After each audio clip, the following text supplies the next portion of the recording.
Assalamualaikum warahmatullahi wabarakatuh. Baik, berjumpa lagi kita di mata pelajaran PPKN ya, Kewarganegaraan SMK kelas 10 semester 2 ya. Di semester 2 ini kita akan membahas tentang integrasi nasional ya. Nah, mari kita perhatikan semuanya. Integrasi nasional dalam bingkai Bhinneka Tunggal Ika. Di sini ada kompetensi dasarnya. Yang pertama, mengidentifikasi faktor-faktor pembentuk integrasi nasional dalam bingkai Bhinneka Tunggal Ika. Lalu yang kedua, mendemonstrasikan faktor-faktor pembentuk integrasi nasional dalam bingkai Bhinneka Tunggal Ika. Nah, selanjutnya di sini ada tujuan pembelajaran, yaitu yang pertama menghayati dan mengamalkan ajaran agama yang dianutnya dalam menghargai nilai-nilai nasionalisme. Yang kedua, menghayati dan mengamalkan perilaku jujur, tanggung jawab, peduli, responsif dan proaktif, dan menunjukkan sikap sebagai bagian dari solusi atas berbagai kasus ancaman terhadap negara Indonesia dari berbagai media cetak dengan teliti. Yang ketiga, menganalisis data pengetahuan faktual, konseptual, prosedural berdasarkan rasa ingin tahunya tentang kasus ancaman terhadap negara Indonesia tersebut.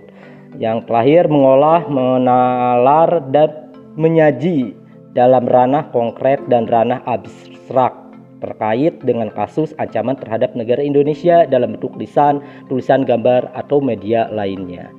Nah, di sini poin-poinnya akan diambil. Yang pertama itu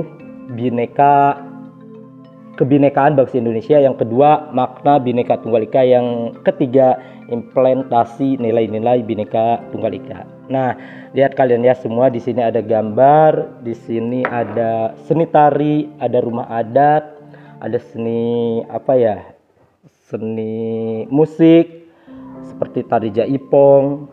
Nah, ini adalah fakta bahwa negeri kita dihuni oleh bangsa yang sangat heterogen, multisuku, keyakinan agama, ras, dan golongan. Jadi di Indonesia ini fakta bahwa negara kita ini memang sangat heterogen.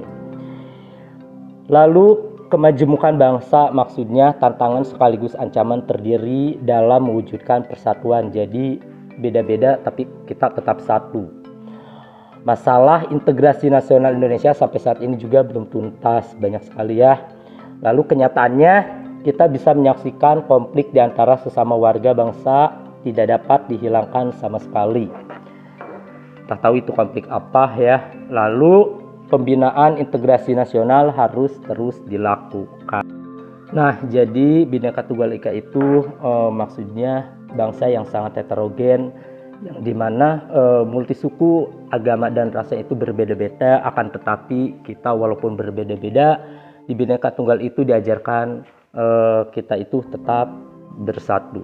Nah, selanjutnya kita akan ngebahas tentang makna Bhinneka Tunggal Ika. Nah, kita akan ngebahas tentang maknanya ya. Makna Bhinneka Tunggal Ika itu apa aja?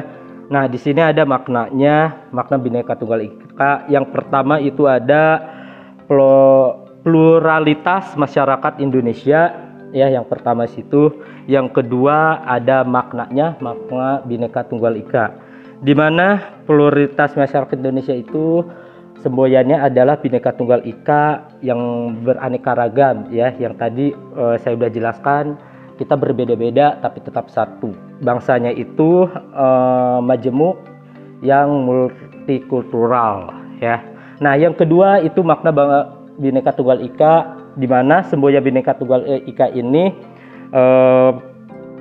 pada masa kerajaan Majapahit, di situ ada diangkat dari kitab Sutasoma karya Empu Tantular ya. Di sini yang bunyinya Bhinneka Ika Tunggal Ika Tanhana Dharma Umangrwa, yang artinya berbeda-beda itu satu, itu tada pengabdian yang mendua. Jadi walaupun kita berbeda-beda ya, tapi kita tetap satu. Selanjutnya di sini ada implementasi nilai-nilai Bhinneka Tunggal Ika. Nah, dalam implementasi itu terdiri dari ada Bhinneka Tunggal Ika itu bersifat sektarian dan eksklusi.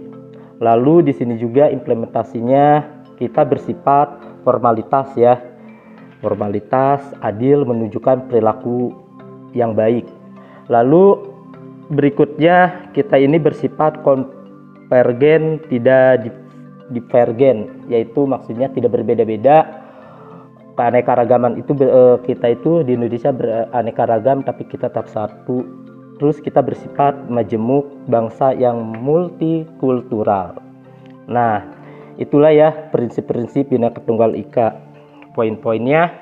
Nah, selanjutnya kita akan ngebahas tentang di sini ada nilai-nilai Bhinneka Tunggal Ika ya yang harus kita pahami, diimplementasikan berbagai bidang kehidupan. Di situ ada implementasi di bidang politik. Nah, di implementasi di bidang politik itu ada apa aja? Di sini ada maksudnya di bidang politik itu meskipun terpilih dari partai politik tertentu, seorang anggota DPR harus tetap menyerapkan dan memperjuangkan aspirasi masyarakat tanpa melihat latar belakang suku, agama, ras, dan golongan politiknya. Karena yang tadi sudah jelaskan, Bhinneka Tunggal Ika itu kita walaupun beda kita tetap satu ya, satu tujuan. Nah, lalu di implementasi itu ada juga implementasi di bidang hukum dan pemerintahan. Maksudnya di sini itu unit usaha kecil dan menengah UKM diberikan kesempatan yang sama untuk berperan serta dalam membangun perekonomian nasional ya. Maksudnya seperti kita harus adil. Nah, berikutnya nilai-nilai Bhinneka Tunggal Ika itu ada di bidang implementasi sosial budaya. Maksudnya berpartisipasi dalam berbagai kegiatan masyarakat dan menjaga interaksi yang positif dengan orang lain. Jadi kita itu harus saling menghargai ya.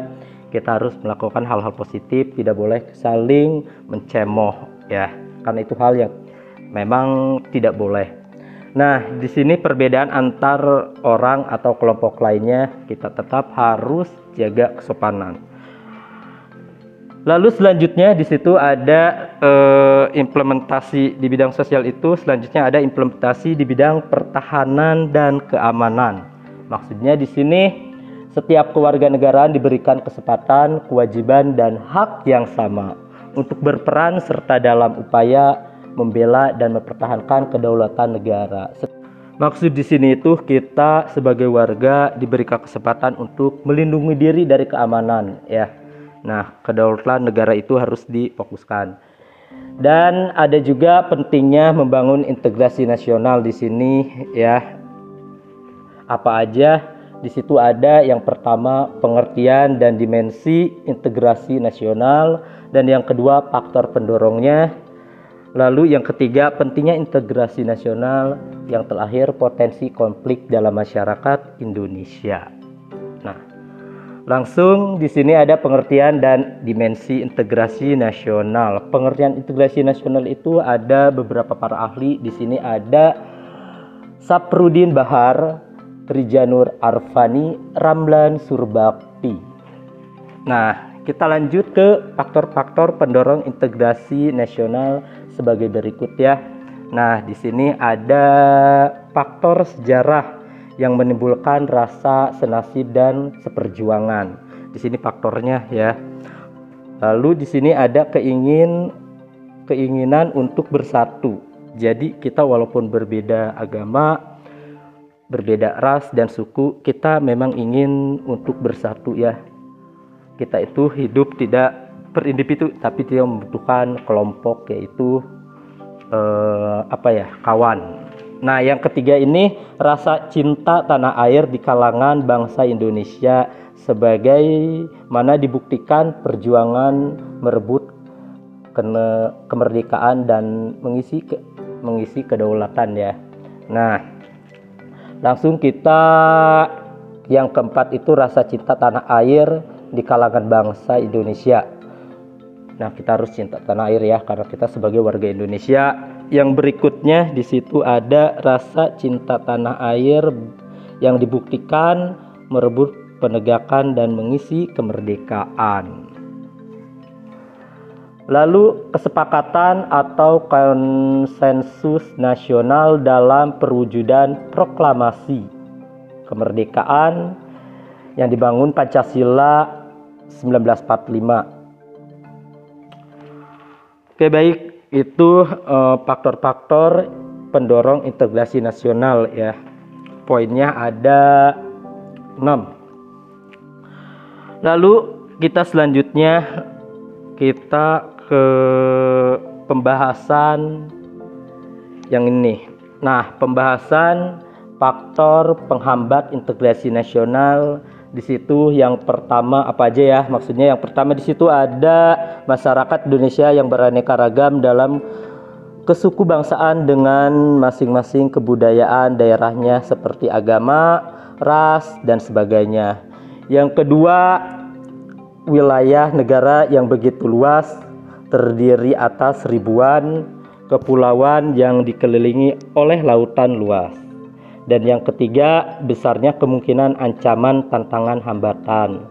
Lalu yang keempat, masih besarnya ketimpangan dan ketidakmerataan pembangunan, dan hasil-hasil pembangunan menimbulkan berbagai rasa tidak puas dan keputusasaan di masalah suku, agama, ras, dan antar golongan.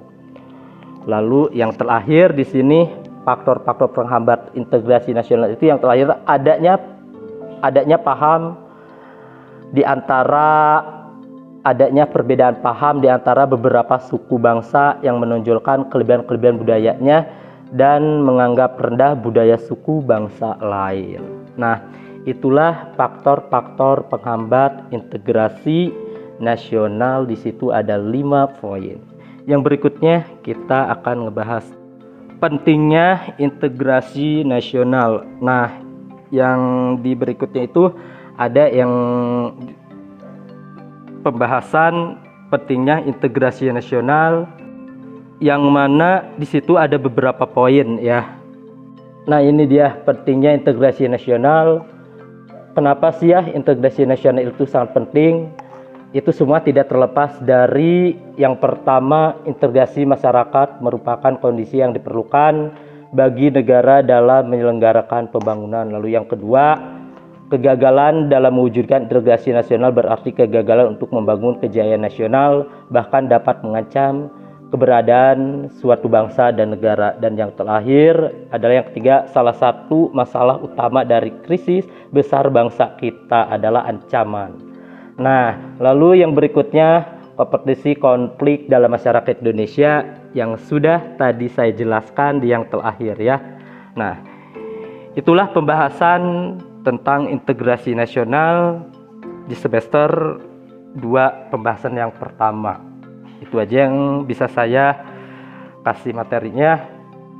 Semoga kalian sehat selalu. Jangan lupa kalian utamakan kesehatan dan protokol kesehatannya harus dijalani ya. Oke, baik, terima kasih. Wassalamualaikum warahmatullahi wabarakatuh.